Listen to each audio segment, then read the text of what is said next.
चलिए जी, तो स्टार्ट करते हैं यंग्स डबल स्लिट एक्सपेरिमेंट। देखिए यंग्स डबल स्लिट एक्सपेरिमेंट में हमें क्या क्या पढ़ना है। ये वही यंग्स का एक्सपेरिमेंट था जिसे इंटरफेरेंस एक्सपेरिमेंट को थॉमस यंग ने पर्दे पर परफॉर्म करके दिखाया। पर्दे का मतलब स्क्रीन पर, फोटोग्राफिक प्लेट पर इसको एक्सपेरिमेंट को परफॉर्म करके दिखाया। और थॉमस यंग ने बता दिया न्यूटन साहब को कि देखो भैया, light plus light equal to dark, अंधेरा।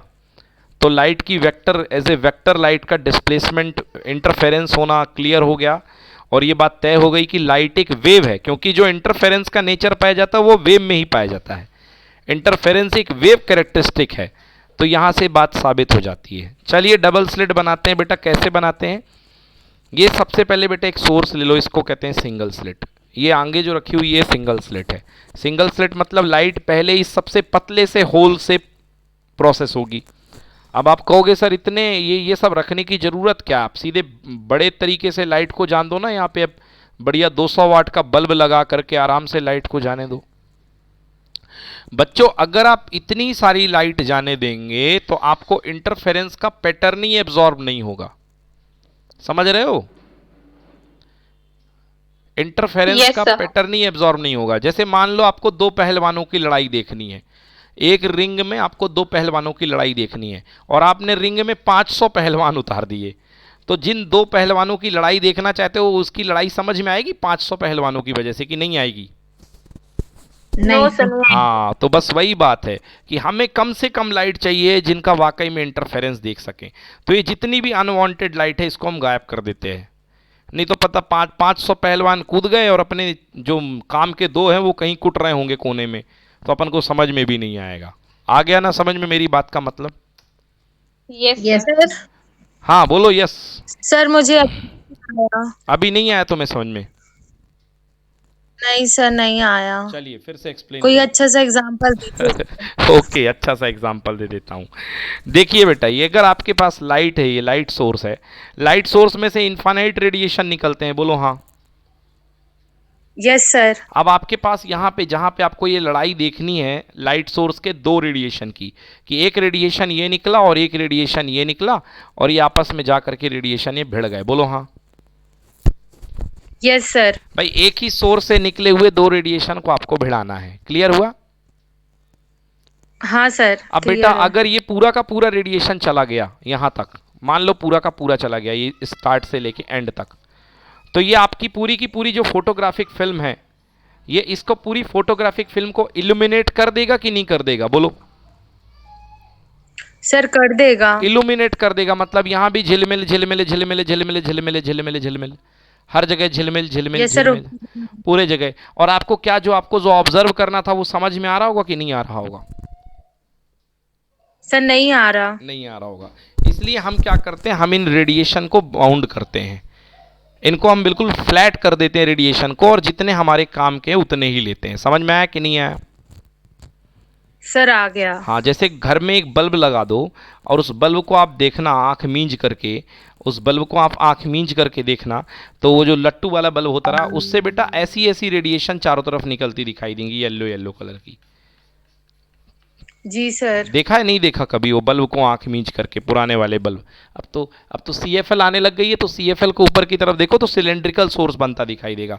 आजकल तो CFL चलने लग गए हैं, ऐसे ऐसे गोले गोले घूम रहते हैं, तो उनको मींजोगे आंख तो आपको सिलेंड्रिकल वॉल्यूम बनता दिखाई देगा, क्योंकि वो लाइन सोर्स होते हैं। बट पहले के समय में वो बल्ब आते रहे लटके हुए, यस और no? Yes sir. Yes sir. तो उनको आंख मींज करके देखते होगे बचपन। हाँ सीएफएल में सिलेंड्रिकल सा बन रहा है। हाँ, CFL में आंख मींज करके देखो, हल्का सा सिलेंड्रिकल बनता दिखाई देगा। ट्यूबलाइट में भी देखो, ट्यूबलाइट में भी देखोगे तो सिलेंड्रिकल बनता दिखाई देगा ऊपर और नीचे की तरफ। बट पहले जो बल्ब आते रहे होंगे इनमें आपको जो है वो बनता दिखाई देता रहा है, स्फेयर। समझ में आया? अच्छा सर। Yes sir. तो बेटा ये जो लाइट थी अपन को पीछे भी जा रही थी इधर भी जा रही थी, तो बेवजह वो लाइट का बिना मतलब को वो इल्यूमिनेट कर रही थी। तो हमको लाइट को केवल अपने लिमिटेड एरिया में पहुंचाना था, इसलिए हमने इसको स्लिट लगा करके कंट्रोल किया। बोलो यस और नो? Yes sir. तो यही मीनिंग था कि 500 पहलवान की लड़ाई नहीं देखनी, अपन को 2 की देखनी है ना। चलिए बोलो ठीक है, तो इसके आगे चलते हैं यार। चलो जी, तो ये है हमारा एक्सपेरिमेंट, ये है सोर्स, ये है बेटा पहली स्लिट। पहली स्लिट क्या करेगी, बीम्स को नैरो करेगी और पहली स्लिट से हम 2 वेव फ्रंट ब्रेक कर देंगे। पहली स्लिट से हम 2 वेव फ्रंट ब्रेक कर देंगे। डबल स्लिट का यूज यही होता है कि सिंगल वेव फ्रंट को 2 वेव फ्रंट में ब्रेक कर देना। बोलो यस और नो। अब देखो कैसे, ये स्क्रीन रखी हुई है बच्चों, जहां पे आपको देखना है लड़ाई। ये देखिए, ये गई स्क्रीन, ये गई, यहां तक लाइट गई। लाइट किस फॉर्म में जाएगी बेटा, वेव फ्रंट की फॉर्म में। अब वेव फ्रंट यहां पर 2 वेव फ्रंट में बढ़ जाएगा, एक इस स्लिट से और एक इस स्लिट से। बोलो क्लियर है कि नहीं है? क्लियर है सर। सर क्लियर है। अगर आपको भूल गया है कि ये वेव फ्रंट कैसे बढ़ता था, तो चलो 2 दिन पहले की बात पे चलते हैं, आपको दिखा देते हैं वेव फ्रंट कैसे बटा था 2 पार्ट में। ये भी नहीं, ये भी नहीं, ये भी नहीं, हाँ ये है। देखिए आप 2 डबल स्लिट से बटने, ये देखिए यहां से देखिए, ये इंटरफेरेंस हुआ था। ये एक स्लिट का सोर्स है, ये दूसरे स्लिट का सोर्स है, और ये आपस में देखो क्रस्ट क्रस्ट ट्रफ ट्रफ। तो कहीं पर आपको इंटर करें, कहीं पर आपको इंटेंसिटी बढ़ गई थी, कहीं पर घट गई थी। याद आ गया अब? Yes sir. यस यस तो यार इस तरीके से इंटरफेरेंस अपन को देखने को मिला था, ब्राइट डार्क। इसी चीज को अब जो थॉमस यंग ने जो है पर्दे पर, मतलब स्क्रीन पर परफॉर्म करके दिखाया, उसी को अपन परफॉर्म करने जा रहे हैं। तो बेटा सिंगल सोर्स से सिंगल स्लिट, फिर उसके बाद डबल स्लिट। अब आइए देखिए, 2 रेडिएशन निकले, यहाँ से बटा हुआ रेडिएशन ये आया, एक यहाँ से आया, और सेंट ये जा करके यहाँ पे टकरा गए। अब कभी यहाँ टकराएंगे तो ये देखो आपको ये ब्राइट दिख रहा है, इधर टकराएंगे तो डार्क दिख रहा है, इधर टकराएंगे तो ब्राइट डार्क। तो आपको ये ब्राइट डार्क की पट्टियां बनती हुई दिखाई दे रही हैं कि नहीं दिखाई दे रही हैं? Yes sir. Yes sir. Yes sir. तो बेटा इन्हीं पट्टियों को अपन बोलते हैं फ्रिंज, यही कहलाते हैं फ्रिंज। समझ गए ना? और हमारा काम क्या है बच्चों, हमारा जो काम है आज की क्लास में, हमारा काम है हमें इन फ्रिंज की चौड़ाई पढ़नी है कि ये ब्राइट फ्रिंज की विड्थ कितनी है, ये जो डार्क फ्रिंज है इसकी विड्थ कितनी है, फिर ये ब्राइट की विड्थ कितनी है, डार्क की विड्थ कितनी है, ये हमको पढ़ना है। तो आज हम निकालेंगे फ्रिंज विड्थ। क्या निकालेंगे? फ्रिंज विड्थ, फ्रिंज की चौड़ाई। चलो तो ये तो हो गया बेटा इसका एक्सपेरिमेंटल सेटअप ऐसे होता है। और अब अपन अपना सैद्धांतिक डायग्राम, मतलब फिजिक्स वाला डायग्राम, थ्योरेटिकली डायग्राम बनाते हैं। बेटा पहला सोर्स S, सोर्स 2 पार्ट में बढ़ गया, S1 S2। यहाँ से वेव फ्रंट ट्रेवल करेंगे और क्रस्ट ट्रफ वही टकराएंगे। और मान लीजिए किसी पॉइंट पर ये दोनों वेव फ्रंट, दोनों निकलने वाली रेज इस पॉइंट पे मीट कर गई। बोलो यस और no. Yes sir. Yes sir. ठीक है मानसी, क्लियर है मानसी? बोलो जल्दी से भाई। देखो तुम अगर तुम भूल रहे हो तो आपको याद करो, यहाँ भी एक वेव फ्रंट बनेगा। वेव फ्रंट के परपेंडिकुलर क्या चलती हैं, रेस चलती हैं। मान लो यहाँ से भी एक रेस चली, यहाँ भी एक वेव फ्रंट बनेगा। वेव फ्रंट के परपेंडिकुलर सपोज यहाँ से भी रेस चलेंगी। सर 2 ही रेस चलेंगी क्या? नहीं बेटा, इन्फानाइट रेस चलेंगी, मगर हमको समझने के लिए केवल 2 की ज़रूरत है, क्योंकि उन 2 का जैसा बिहेवियर होगा वैसे ही उन इन्फानाइट रेस का भी बिहेवियर होगा। हाँ देखो, जैसे ये वाली है ना, एक ये वाली यहाँ से भी तो निकलेगी कि नहीं निकलेगी? बताओ, यहाँ से भी तो निकलेगी। और ये वाली फिर यहाँ से भी जाएगी, तो यहाँ पे भी एक फ्रिंज मिलेगा, यहाँ पे भी फ्रिंज मिलेगा, यहाँ पे भी मिलेगा, यहाँ पे भी मिलेगा, हर जगह मिलेगा भाई। तो हर जगह आपको फ्रिंज मिलते ही जाएंगे। ओके, इस पॉइंट पे भी यहाँ से भी निकलेगा, और यहाँ वाली रे यहाँ पे भी आके टकराएगी पक्के से। तो हमको फ्रिंज मिलते ही जाएंगे, बट हमको केवल 2 से इस पूरी फिनोमिनन को ऑब्जर्व करना है। बोलो एरीना यस की नो? Yes sir. ओके बेटा, चलिए अब इसको अपन सॉल्व करते हैं कि हम क्या काम करें, हमें इसको आगे बढ़ाते हैं। तो यहाँ से देखिए पहली रेज निकल गई, इस पॉइंट पे पर पहुँच गई। तो पहली रेज ने कितना रास्ता ट्रेवल किया बेटा? डिस्टेंस कितनी है? S1P। पहले वाली रेस की जो डिस्टेंस है वो है S1P। दूसरे वाली रे की डिस्टेंस बताओ मानसी? S2P। यस, तो पहले वाले का पाथ S1P, दूसरे वाले का पाथ S2P। चलो मार्जिन ड्रॉ कर दो बच्चों। ये क्या है? फोटोग्राफिक प्लेट है। ये फोटोग्राफिक प्लेट का सेंटर है, सेंटर। और एस से ड्रॉ कर दो, तो ये एस से लेके ओ तक इसको ड्रॉ कर दिया। बोलो क्लियर? ये है सोर्स, हाँ ये है सोर्स और ये है स्क्रीन। सोर्स से लेकर के स्क्रीन के बीच की दूरी को बोलते हैं बेटा अपन कैपिटल डी। क्या बोलते हैं बेटा? Capital D. ये देखो, ये सोर्स है अपने, और ये सोर्स से लेके स्क्रीन तक के बीच की दूरी है। क्या बोलेंगे इसको? Capital D. बोलो क्लियर है? Yes sir. हाँ, चलो यहां तक आ गए थे हम। यस, ये देखिए यहां से इसको मिला दिया। ये जो डिस्टेंस यहां से लेकर के यहां तक की है बच्चों, ये है कैपिटल डी। सेंटर से लेकर के जो डिस्टेंस पर फ्रिंज बनता है बेटा, उसको बोलते हैं फ्रिंज की हाइट वाई। फ्रिंज की हाइट या फ्रिंज की डेप्थ या फ्रिंज की पोजीशन, बेस्ट टर्म है फ्रिंज की position, that is called Y. बोलो yes. Yes sir. Yes sir. तो ये फ्रिंज की पोजीशन वाई लिख दी वहां पे। चलिए ये y लिख दी। अब देखिए बेटा, दो मार्जिन और बना लो, एक S1 से लेके जान दो, एक S2 से लेके जान दो। ये S1 से लेके गया, ये S2 से लेके गया। चलो एक रफ डायग्राम मेरे साथ कॉपी में बनाते चलो। चलो चलो मेरे साथ बनाओ। ये ऊपर वाला कोई काम का नहीं है, जल्दी से बनाओ बच्चों। सिंगल सोर्स बनाओ जल्दी से। चंदा मामा बना लिया? हाँ Yes, तो sir. चलो इसके बाद बेटा देखो, ये स्लिट बना लो। स्लिट मतलब छोटे छोटे होल, जिससे वेव फ्रंट बटेगा अपना, ये स्लिट। और ये पर्दा है, पर्दा, स्क्रीन, स्क्रीन, स्क्रीन।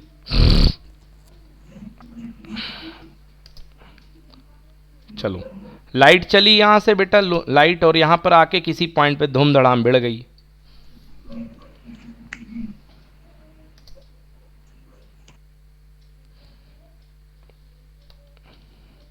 ठीक है? ठीक सर। चलो बेटा यहां से इसको जोड़ दो बेटा, एस से लेके ओ तक। मार्जिन बोलते हैं इसको। हेल्प ट्रिग्नोमेट्री लगेगी जबरदस्त वाली अभी। ओ से लेके पी तक की डिस्टेंस, फ्रिंज कोई भी बन रही है उसकी distance, position of fringe is Y. ये मार्जिन ड्रॉ कर लिए, मानसी ड्रॉ कर लिए यहां तक।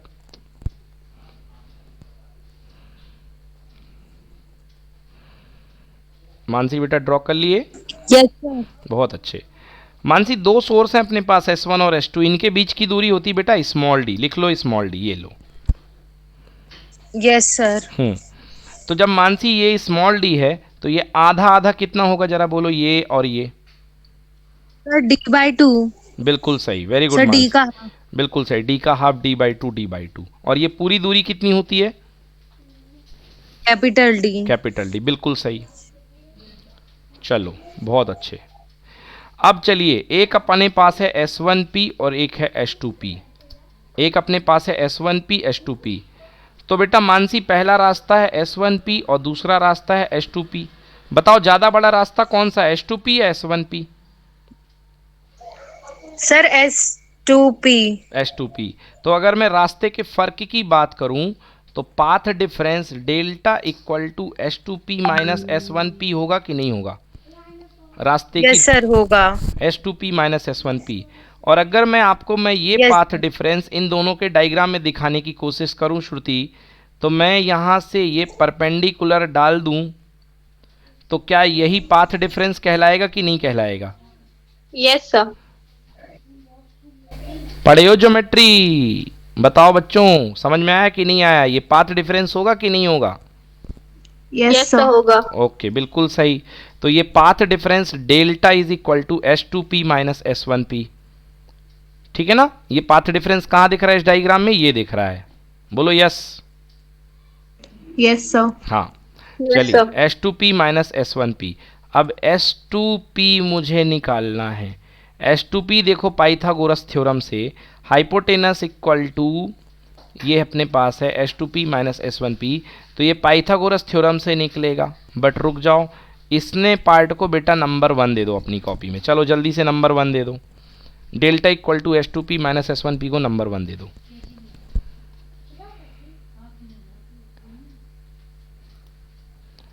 पूछना भाई जहां पे भी ना समझ में आए प्लीज।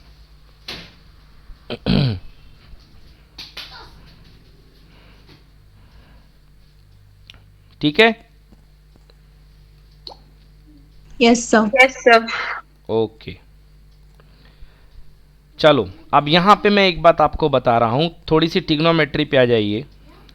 मानसी, अगर मैं तुमसे बोलूं कि H2P का स्क्वायर क्या होगा, आप बोलोगे सर वेरी इजी, हाइपोटेनस का स्क्वायर इक्वल टू होता है बेस का स्क्वायर प्लस परपेंडिकुलर, तो H2P यहाँ से शुरू हो रहा है तो बेस तो D का स्क्वायर है, प्लस यहाँ तक हो गया y और नीचे तक हो गया D/2, यानी D स्क्वायर प्लस y/2 का स्क्वायर। बोलो यस। Yes sir. ओके, मैं बोलूँगा बेटा आपसे S1P क्या होगा, S1P का स्क्वायर, तो बोलोगे सर ये हो जाएगा D का स्क्वायर। एक मिनट यार, कुछ गलती हुई क्या मुझसे? हाँ गलती हुई ना। y/2 एक मिनट बता रहा हूँ बेटा, मैं बता रहा हूँ आपके, y/2 नहीं, S2P में y प्लस D/2 था, D का Yes, स्क्वायर sir. हाँ, sir. यहाँ तक y और यहाँ तक D/2, तो y प्लस D/2 का स्क्वायर। बोलो हाँ। Yes sir. और S1P इक्वल टू बच्चों यहाँ तक का स्क्वायर मीन्स y का D का स्क्वायर प्लस, देखो S1P इस ट्रायंगल में बन रहा है तो ये वाली साइड, तो बेटा नीचे तक तो y है तो D कट गई, तो ये वाली पार्ट कितना बचा, y माइनस D/2। बचा कि नहीं बचा, अपने डायग्राम में देखो। Yes Yes, sir. sir. बोलो क्लियर है? यस सर, Yes, क्लियर है। sir. Okay Yes. तो भैया मेरे को इन दोनों का डिफरेंस कर दो, तो मैं दोनों का difference H2P square minus S1P square. Sir difference क्यों किया, क्योंकि डिफरेंस करोगे तभी तो ये मिलेगा अभी आगे स्टेप में जाके, A square minus B square equal to A plus B A minus B. Yes, तो देखिए H2P की वैल्यू क्या निकाली बच्चों आपने, H2P की वैल्यू निकाली D square plus Y plus D/2 का स्क्वायर, और S1P की वैल्यू क्या निकाली बच्चों, D square plus Y minus D/2 का स्क्वायर। बोलो हाँ। हाँ सर। ओके अब देखिए यहाँ पे मैं इसको पूरा का पूरा सॉल्व कर देता हूँ पहले, तब आपको अच्छा लगेगा। देखो डी स्क्वायर हो गया D square, A plus B का होल स्क्वायर, वाई का square Y square plus B square D square by 4 minus नहीं plus 2ab 2 into Y into D/2। बोलो यस बच्चों। Yes sir. हाँ बेटा इसको ओपन करो तो ये प्लस का डी स्क्वायर, हाँ प्लस का वाई स्क्वायर प्लस का डी स्क्वायर बाई 4 और minus 2 into Y into D/2। देखो बेटा माइनस खुलेगा तो जो जो प्लस हैं उनको उनको माइनस कर देगा, तो ये प्लस था हो गया माइनस, ये प्लस था हो गया माइनस, ये प्लस था हो गया माइनस, और ये था माइनस तो हो गया प्लस। काटो, कैंसिल कैंसिल कैंसिल, 2 से 2 कैंसिल, 2 से 2 कैंसिल। बेटा क्या बच गया, YD प्लस YD। बचा कि नहीं बचा? Yes sir. चलो जल्दी से नोट करो अपनी कॉपी में इतना पार्ट।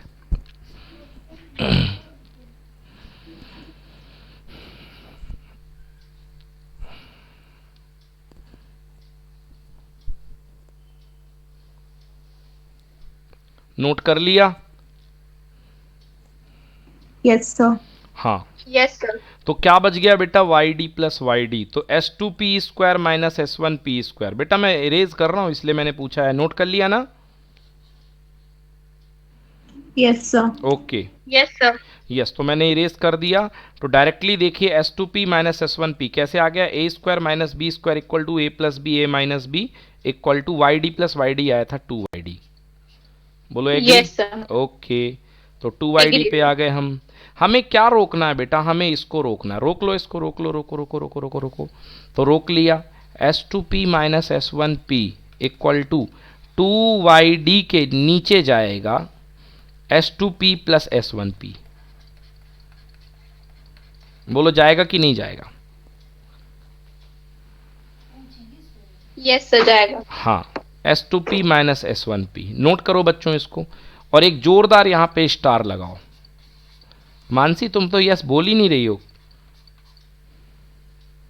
S2P एक जोरदार यहाँ पे स्टार लगाओ, S2P प्लस S1P। ठीक है, ठीक है सर। ओके। अब देखिए S2P और S1P जो है, S2P और S1P, देखिए S2P कहाँ है, ये है S2P और ये है S1P।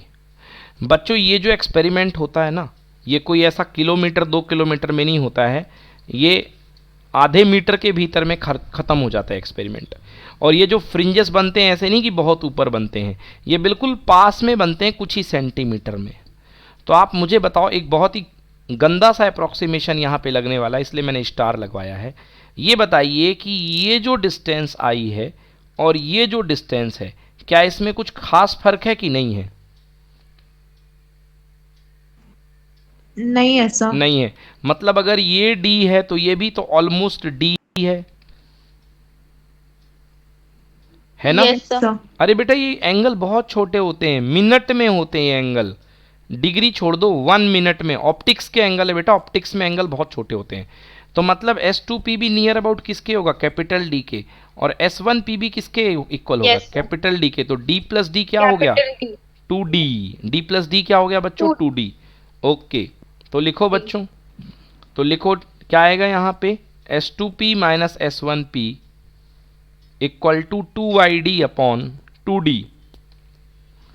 ऐसे लिखो, S2P minus S1P equal to 2Y small d upon 2 capital D। Done? Done sir. Yes, ये डन हो गया, बिल्कुल सही। अब देखिए 2 से 2 काट दो, तो S2P minus S1P equal to Y small d upon capital D।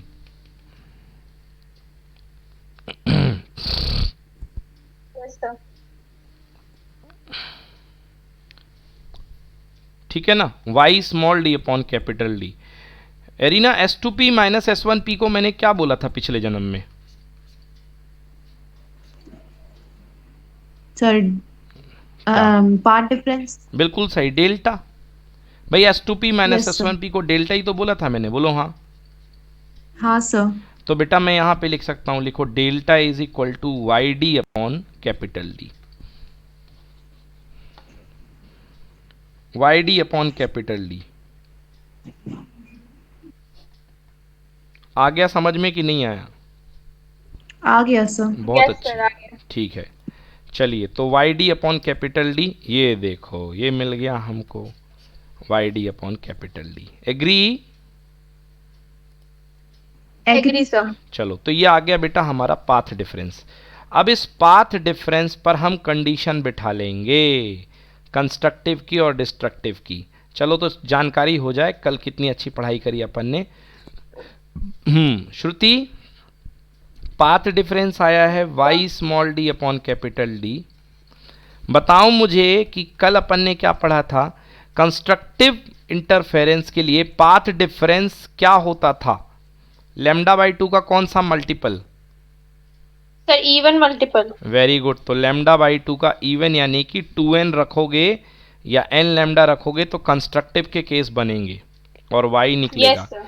और डिस्ट्रक्टिव इंटरफेरेंस के लिए YD अपॉन कैपिटल D में λ/2 का कौन सा मल्टीपल होता था?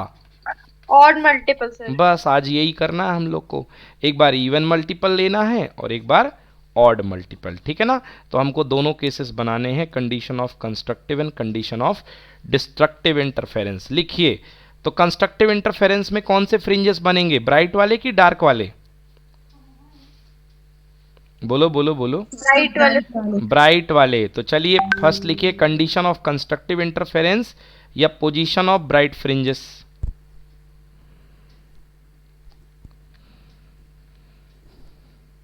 तो ब्राइट फ्रिंज की पोजीशंस कहां बनेंगी, देखिए।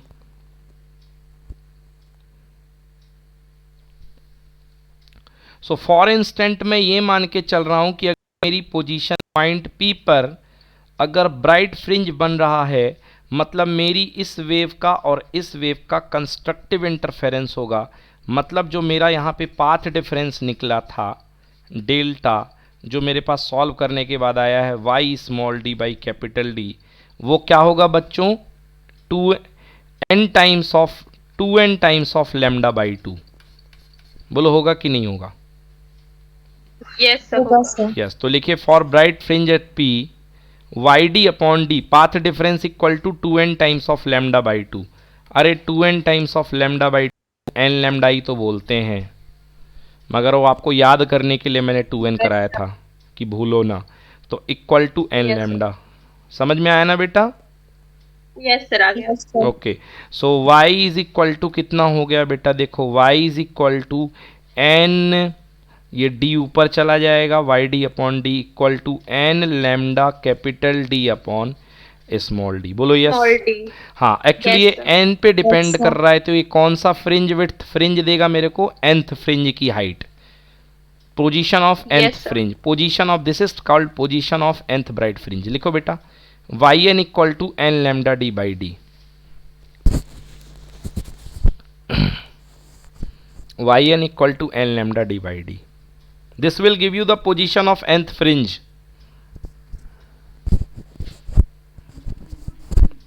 Okay, okay sir. Okay, sir. and yesterday we have started the counting of n from 0, शायद भूले नहीं होंगे, n इक्वल टू 0 Yes, से। sir. सो पहले n इक्वल टू 0 रखो सबसे छोटा, तो y 0 इक्वल टू कितना हो जाएगा, 0 into lambda d by D. Answer कितना, Zero. 0। मतलब पहला जो आपको ब्राइट फ्रिंज मिलेगा वो कहाँ पे मिलेगा, एकदम पर्दे के सेंटर पे। Yes sir. और कल का डायग्राम याद कर लो अगर आपको भूल गया हो तो। देखो सेंटर पे बिल्कुल ब्राइट फ्रिंज मिला था हम लोग को, जो मैंने आपको इंटरफेरेंस बनाया था। ये देखिए कहाँ गया, ये देखो, देखो एकदम सेंटर पे ब्राइट बैंड दिख रहा कि नहीं दिख रहा है? यस सर दिख रहा है। हाँ, ये वही n इक्वल टू 0 का ही केस है बेटा, ब्राइट बैंड। चलो तो आगे Yes, पढ़ते sir. हैं। यस, तो पहला ब्राइट आपको मिलेगा n इक्वल टू 0 पे, फर्स्ट ब्राइट जो आपको मिल रहा है वो n इक्वल टू 0 पे मिल रहा है। क्लियर हुआ ना? चलो यस, तो लिखो बेटा n equal to y equal to, हाँ तो बनाइए पोजीशन n इक्वल टू 0 पर, बनाओ 0, फिर n इक्वल टू 1 रखो, 2 रखो, 3 रखो, n रखो, n equal to 0। This is central bright, this is first bright, second bright, nth bright.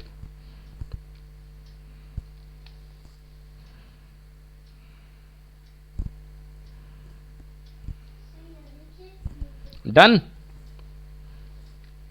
Done sir. Yes, done sir. Okay, ये ब्राइट हो गया। अब चलो लिखो next, position of dark fringe.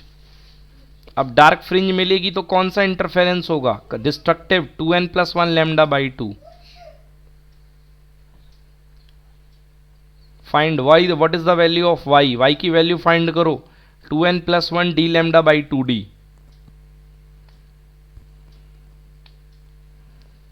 Okay okay sir. Okay, चलो दोनों लिख लिए आप लोगों ने, दोनों बना लिए ना? Yes sir. ओके, अब देखिए यहाँ पे आपने ये कर लिया, ये कर लिया। अब देखिए क्या हो रहा है, ये देखो y इक्वल टू 0 पर अपन को ब्राइट मिला है, बोलो यस। Yes sir. ये फर्स्ट ब्राइट मिला है y 0 पे।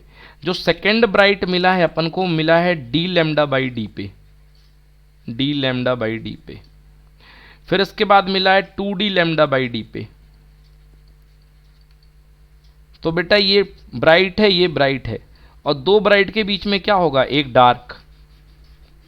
बोलो हाँ। हाँ सर। तो दो हाँ, ब्राइट सर। के बीच में एक डार्क बैठा होगा, तो आपको डार्क की विड्थ निकालनी है। तो दो ब्राइट की पोजीशन में अगर माइनस कर दोगे, तो अगले में से पिछला माइनस कर दोगे, तो डार्क की विड्थ ही तो आएगी कि नहीं आएगी, बोलो यस सर आएगी। यस। तो अगले किसी भी विड्थ में किसी को भी माइनस कर दो, सपोज y2 माइनस y1 कर दो, तो 2d lambda upon D minus D lambda upon D. बोलो आंसर कितना आ गया, d लैम्डा अपॉन डी। आया कि नहीं आया? यस सर ये है। ये क्या है बेटा, this is called fringe width of dark fringe, this is fringe width of dark fringe, D lambda by D. Note करो बच्चों। अब आप चाहे किसी को भी माइनस कर दो, पहले से दूसरे से पहले को, तीसरे से दूसरे को, nth से n-1th को, किसी से किसी को माइनस कर दो, आपकी फ्रिंज विड्थ आ जाएगी। ये डार्क की आपने निकाली क्योंकि दो ब्राइट के बीच में एक डार्क बैठा होगा।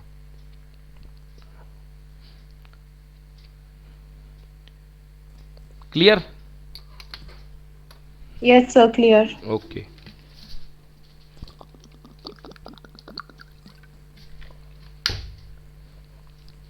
अब देखिए यार, दो ब्राइट के बीच में एक डार्क बैठा है, दो डार्क देख लो। ये देखो पहला डार्क कहां पे मिला, n=0 पे पहला डार्क आपको मिल गया, दिस इज कॉल्ड y0 और दूसरा y1, तीसरा y2। यार किन्हीं भी दो डार्क के बीच में देखो पोजीशन निकालो दो डार्क के बीच की, तो इससे इसको माइनस कर लो। चलो इससे कर लेते हैं अपन, सेकेंड ब्राइट डार्क से लेके फर्स्ट ब्राइट को माइनस कर लेते हैं। तो 5d λ/2d minus 3d λ/2d, minus किया यार 2d λ/2d, अगेन 2 से 2 कैंसिल, d λ/2d आ गया, सॉरी d λ/d आ गया ना, बोलो यस। Yes sir. मतलब क्या हुआ, ये जो बीटा ब्राइट फ्रिंज की आई है वो भी आई है d λ/d। मतलब जितने चौड़े डार्क के पट्टे बन रहे हैं, बैंड बन रहे हैं, उतने चौड़े ब्राइट के पट्टे बन रहे हैं। बोलो हाँ।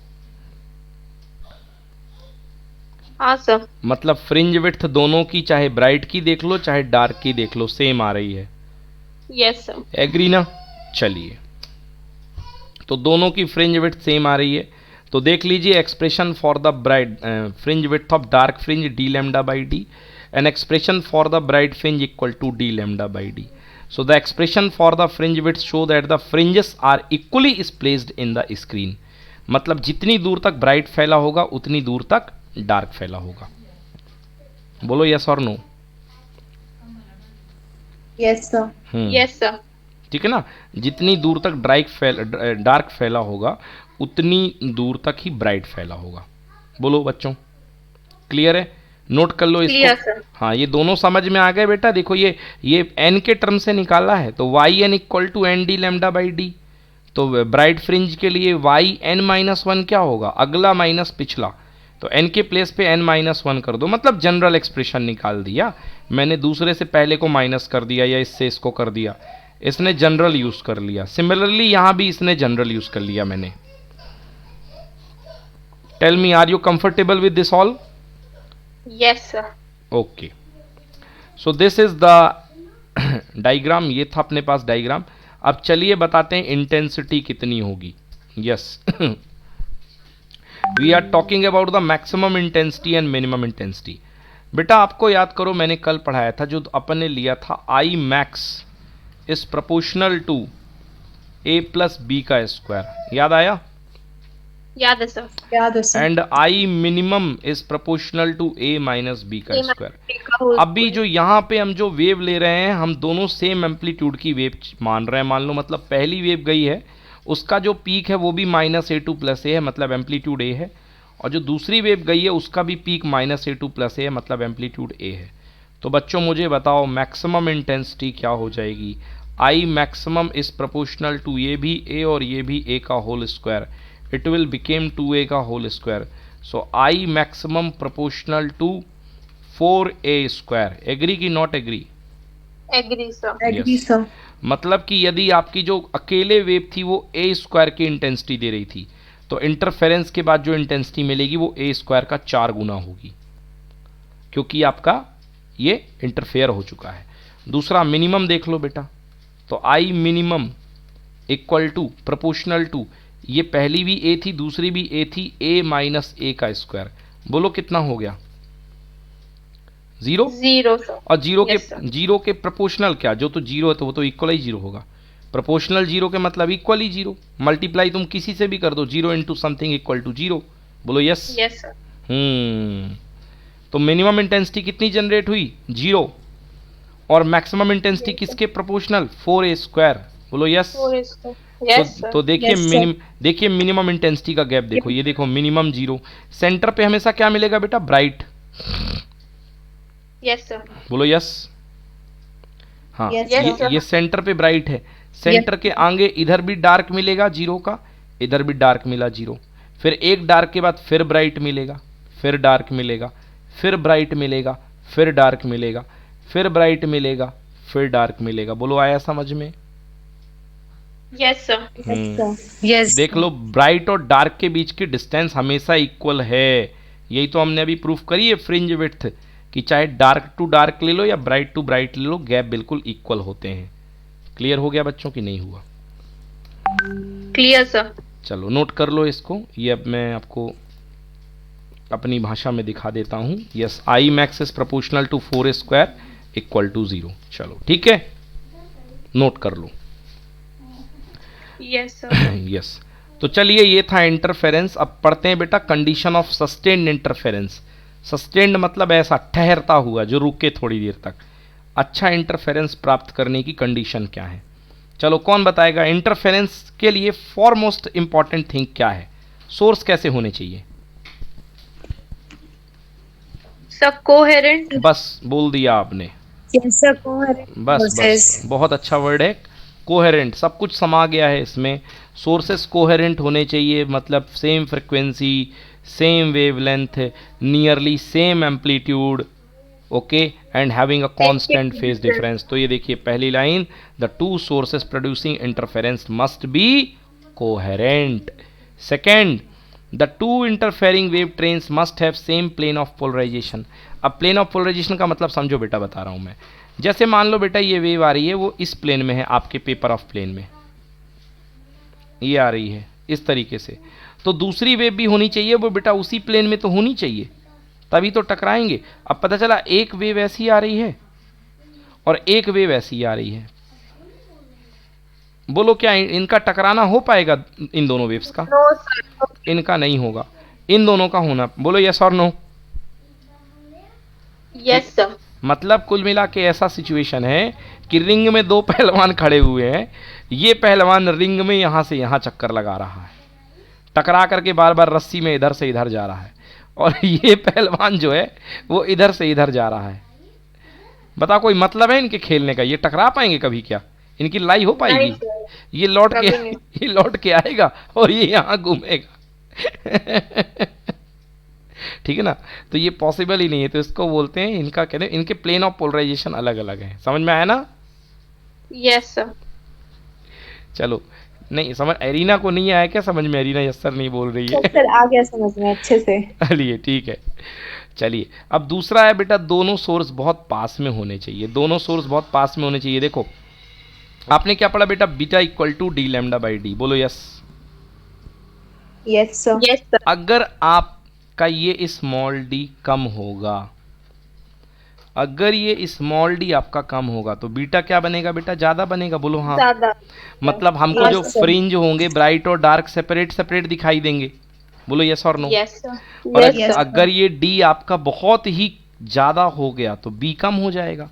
मतलब फ्रिंज एक दूसरे के ऊपर लद जाएंगे, अपन को पता ही नहीं चलेगा कि कहाँ है डार्क कहाँ है ब्राइट। बोलो यस और नो? तो इसलिए Yes, sir. ये जो डी है ये होना चाहिए कम, और ये कैपिटल डी क्या होना चाहिए? ये होना चाहिए ज़्यादा। मतलब पर्दे के बीच की दूरी जितनी हो सके ज़्यादा ले लो और ये दूरी कम ले लो। बोलो क्लियर है?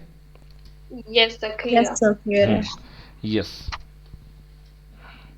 तो d should be very small, small d should be very small, नाम ही स्मॉल और होना भी चाहिए small. So the two sources must be close, very close to each other. मतलब दोनों सोर्सेस पास में होंगे, तभी तो ये S1 था ये S2 था। दोनों के बीच की दूरी को क्या बोले थे अपन? Small d। So they should be kept very near to each other. ये जितने पास में रहेंगे आपके फ्रिंज उतने मस्त चौड़े चौड़े बनेंगे। Okay second, yes, the sources must B monochromatic. यार मोनोक्रोमेटिक का मतलब क्या होता है? सिंगल वेवलेंथ, लैम्डा एक ही हो।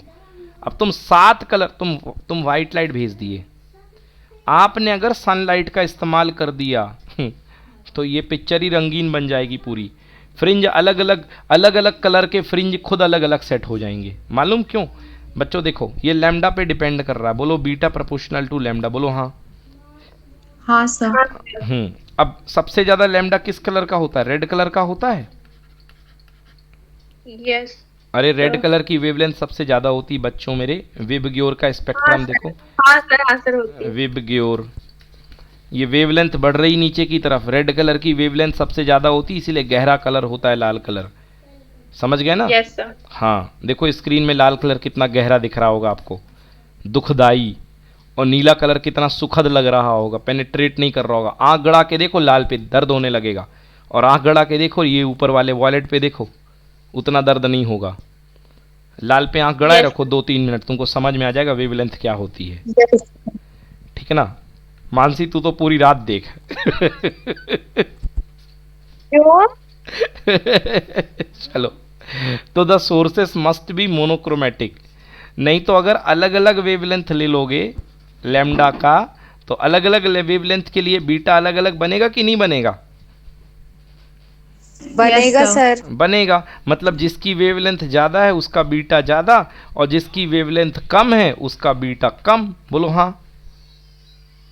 हाँ सर। फिर तो आपका वो इक्वल विड्थ वाला फंडा ही गलत हो जाएगा। इक्वल विड्थ वाला फंडा कब लगेगा बेटा? जब लैम्डा कांस्टेंट होता है। समझ गए ना? Yes sir. हाँ, यस तो आपकी विड्थ इक्वल नहीं आएंगी अगर ऐसा हो गया। तो इसलिए बेटा अगर आपको विड्थ इक्वल लेनी है, विड्थ इक्वल बनानी है आपको, तो आपको मोनोक्रोमेटिक यानी कि सिंगल वेवलेंथ, एक मोनो मतलब एक, क्रोमा मतलब कलर, एक ही कलर की लाइट आपको इस्तेमाल करनी चाहिए लैम्डा की। हाँ, दूसरी बात ये देखो, the two waves must having same amplitude for the better contrast. ये ऐसा नहीं कि एक वेव ले ली बहुत भयंकर एम्पलीट्यूड की और एक वेव ले ली छोटे एम्पलीट्यूड की, तो ब्राइट तो दिखाई देगा जोरदार, डार्क पता ही नहीं चलेगा कहाँ है, उसकी जगह भी ब्राइट बनेगा। क्योंकि ये पहलवान इसके साथ लड़ेगा तो इसका कितना कम पड़काएगा, ये तो फिर से इतना ही बना देगा उसके आंसर में। समझ में आया ना? मैंने बोला था ना, सूर्य के सामने खड़े हो गए अगरबत्ती लेकर के, लेगो भैया करो इंटरफेरेंस। सन के सामने अगरबत्ती से इंटरफेरेंस कराने चलोगे तो सन की वेव बहुत हाई एम्पलीट्यूड में है, अगरबत्ती की तो पता ही नहीं चलेगी। तो एम्पलीट्यूड दोनों के क्या होने चाहिए? Nearly same. हाँ, must be having same amplitude, लगभग बिल्कुल आसपास होने चाहिए एम्पलीट्यूड। ये नहीं कि आपने 1000 न्यूटन में 2 न्यूटन का मारा मुक्का, 1000 न्यूटन एक तरफ और 2 न्यूटन एक तरफ, तो 1000 का ही तो इम्पैक्ट मिलेगा, तो कॉन्ट्रास्ट आपको दिखाई नहीं देगा। कॉन्ट्रास्ट मतलब अलग अलग। बोलो समझ में आया बच्चों? क्लियर है क्या? चलिए, तो ये हो गया बेटा इंटरफेरेंस खत्म। कलर्ड इन थिन फिल्म सही नहीं है, सिलेबस में हट गया है, नॉट ऑफ यूज। बेटा ये वेव ऑप्टिक्स का पहला पोर्शन हमारा खत्म हो गया। अब दूसरा पोर्शन जो है अपना कल स्टार्ट करेंगे बच्चों अपन, डिफ्रैक्शन, सबसे टफ पोर्शन है। आज अपन ने इंटरफेरेंस खत्म कर लिया है। बताओ यहाँ पे कुछ पूछना है आप लोग को? सर टोटल कितने पोर्शंस है? बेटा 3 थे, 3 में पोलराइजेशन हट गया है, तो अपने पास केवल 2 बचे हैं। इस वेव ऑप्टिक्स में 3 पोर्शन थे, सबसे बड़ा वाला यही था इंटरफेरेंस, देन इसके बाद है डिफ्रैक्शन, वो कल पढ़ेंगे, और तीसरा पोलराइजेशन वो हट गया इस साल, वो बहुत छोटा सा था, 10-15 मिनट का था वो, तो उसको हटा दिया गया है। ठीक है ना? तो कल अपन पढ़ेंगे डिफ्रैक्शन। में थोड़ा सा आपको डिफ्रैक्शन के बारे में बता ही देता हूँ, हल्का सा देख के जाइए। डिफ्रैक्शन का मतलब क्या होता है, मीनिंग ऑफ डिफ्रैक्शन। बेटा जैसे ये पिन रखी हुई है, ये सुई रखी हुई है, आप कभी भी एक काम करना घर में, अब वो आजकल ब्लेड चलते ही नहीं है पुराने वाले, आजकल तो हर कोई जिलेट रेजर का इस्तेमाल करता है, ठीक ना? तो पहले वो ब्लेड चला करते थे, आपने देखे होंगे ऐसे वाले, ये वाले ब्लेड याद है? देखे आप लोगों ने? नहीं देखे? हाँ सर देखे हैं, देखे हैं सर। शायद देखे हो भाई, ऐसे वाले रखे होंगे कहीं, 1-2 ब्लेड आते थे, विल्किंसन, टोपाज, कैल्विन, अलग अलग कंपनी के ब्लेड आया करते थे। तो बच्चों एक काम करना आप लोग ये ब्लेड ले लेना छोटा सा, और बिल्कुल पतला सा एक 2 ब्लेड लेकर के यहाँ पे एक सुराख बना देना। सुराख को इंग्लिश में बोलते हैं स्लिट। तो ये क्या बन गई बेटा? स्लिट बन गई। बोलो yes. Yes sir. Yes sir. अब यहाँ पे ये लेके खड़े हो जाना, या छोटे भाई को खड़ा कर देना, और पीछे एक काली सी स्क्रीन लगा करके इस सुराख के सामने से लाइट मारना। आप लोग सामने खड़े होके इधर पे लाइट मारना, मतलब ये जो ब्लेड की होल्स हैं इनसे इस लाइट को गुजारना। तो आप क्या मान रहे हो, आपकी कैसी बननी चाहिए लाइट? स्ट्रेट लाइन मिलनी चाहिए लाइट में, बोलो आपको यस और नो। Yes sir. अरे जब यहाँ से लाइट जाएगी तो स्ट्रेट लाइन में ही तो जाएगी ना बेटा, बोलो यस। Yes sir. बेटा आप देखिएगा आपकी लाइट जो है ना आपको स्ट्रेट लाइन में नहीं मिलेगी, आपको लाइट यहाँ पे भी मिलेगी और आपको लाइट यहाँ पे भी मिलेगी। यस, मतलब आपकी लाइट जो है वो अनपरमिटेड एरिया में भी इंक्रोच कर जाएगी। इंक्रोच मतलब हस्तक्षेप करना, हथिया लेना, है ना, अतिक्रमण कर देना, घुस जाना किसी के इलाके में। तो ये लाइट जबरन जिस एरिया में आपकी ब्लेड लगी हुई है उसके अंदर घुस जाएगी। तो ये इंक्रोचमेंट ऑफ लाइट को बोलते हैं बेटा डिफ्रैक्शन। क्या बोलते हैं बेटा इसको? डिफ्रैक्शन। डिफ्रैक्शन। ये बहुत जबरदस्त एक्सपेरिमेंट था। और डिफ्रैक्शन केवल वेव ही दिखा सकती है बेटा, याद रखो, वेव दिखा सकती है। क्योंकि ये जो है वेव एक्चुअली इस तरीके से ट्रेवल होती है, तो उसके अंदर ये कलाकारी है कि वो अनपरमिटेड एरिया में भी चली जाए। समझ में आया ना? Yes sir. हाँ, Yes, sir. अगर पार्टिकल आता तो पार्टिकल की दम नहीं थी कि वो ब्लेड को तोड़ करके घुस जाए, वो तो यहीं से लौट जाता। तो यहीं से ये बात क्लियर हुई होगी कि वेव जो है जंप मारी होगी और अंदर घुस गई होगी। तो कल अपन इस दूसरी प्रॉपर्टी को पढ़ेंगे बच्चों। इस प्रॉपर्टी को अपन बोलते हैं डिफ्रैक्शन। शार्प एजेस से टकरा करके लाइट का अनपरमिटेड एरिया में चले जाना। देखो ये कोई निडल रखी हुई है, आप यहां से टॉर्च जला रहे हो, एक बीम आ रही है, आप क्या महसूस करोगे? ये बीम अगर बिल्कुल ऊपर से है तो यहां से निकल जाए, बोलो बच्चों यस और नो। Yes sir. बट बेटा यहाँ पे फोटोग्राफिक प्लेट लगा करके देखना, आपकी लाइट यहाँ तक आपको मिलेगी, यहाँ पर तो आपको light light light light light दिखेगी। मतलब ये वाला एरिया किसका था? ये वाला एरिया था ब्लैक वाला, बट इसमें अभी भी लाइट दिखाई दे रही है। तो ये अनपरमिटेड एरिया हुआ कि नहीं हुआ, बोलो। यस सर हुआ। मगर इस अनपरमिटेड एरिया में भी लाइट घुस गई। इस चमत्कार को बोलते हैं डिफ्रैक्शन। यस, चलिए तो बच्चों आज की क्लास यहीं पर समाप्त करते हैं। गुड नाइट बच्चों, शुभ रात्रि, नमस्कार। Thank you sir. Okay thank you sir. Okay बेटा, बाय।